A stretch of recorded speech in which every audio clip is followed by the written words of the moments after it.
Given the extent of Edward's knowledge, I was worried that we might not be able to uncover anything new about his family tree. Fortunately, our researchers didn't disappoint, discovering a slew of surprising stories. The first of them began on Edward's father's line with his great-great-grandfather, a man named Frank Balls. Frank died in Ashland, Kentucky in 1905. According to his obituary, he worked as a yardmaster for an Indiana railroad company in the 1890s, a time of great turmoil in America's labor movement. Indeed, Edward was on the job during the notorious Pullman strike, which ended in open battles between striking workers and the United States military.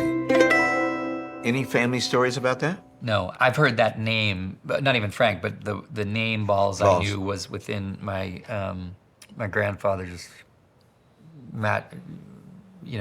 maternal lines, but I literally never even heard a story.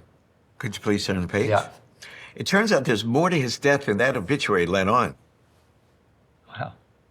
Frank Balls was murdered. The fact that the late Frank Balls was probably murdered became known here yesterday for the first time when his alleged slayer, Rat Haney, was placed on trial in Cattlesburg, Kentucky. No motive for the murder of Mr. Balls has yet been discovered. He had money on his person on the night he met his death, but it was not touched. His injuries were all about the head and were evidently inflicted by a club or other instrument. A neighbor saw Mr. Balls on the night of the murder sitting in front of the barbershop. He saw a man come along, strike Balls over the head. Mrs. Balls heard her husband call and running out upon the porch, saw him hanging to a post, blood streaming from his wounds. That is amazing. I mean, what a story. Yeah.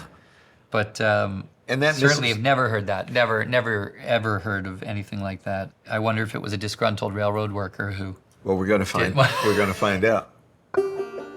As a yardmaster, Frank was management.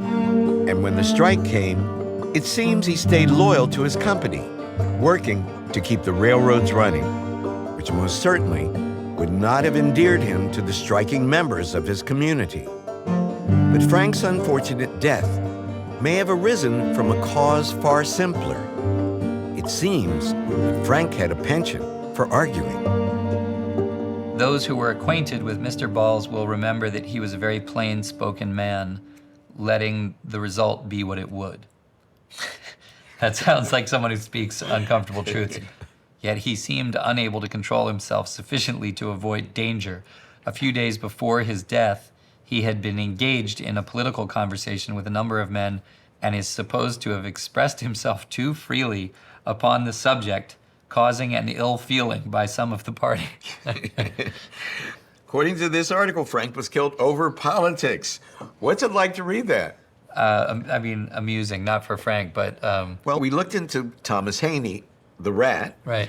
Rat Haney, as he was called, and we discovered that he was a bartender in Ashland. Perhaps Frank said something inflammatory in Haney's bar. We can't say for certain. Whatever it was about, it got heated enough for Thomas Haney to bludgeon your great-great-grandfather in the head. Isn't that amazing? Amazing.